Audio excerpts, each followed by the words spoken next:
أعوذ بالله من الشيطان الرجيم.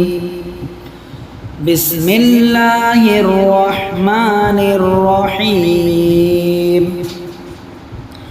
إن الله لا يستحيي أن يضرب مثلا ما بعوضة فما فوقها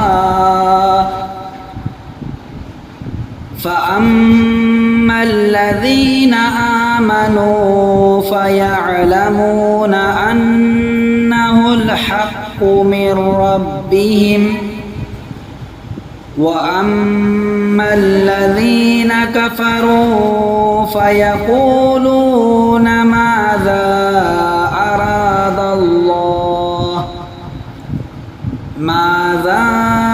أراد الله بهذا مثلا يضل به كثيرا ويهدي به كثيرا وما يضل به إلا الفاسقين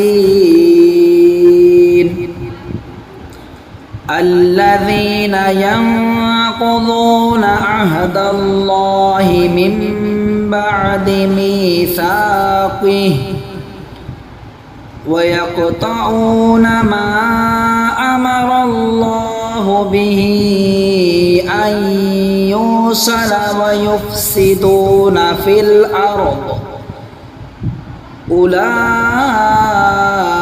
هم الخاسرون.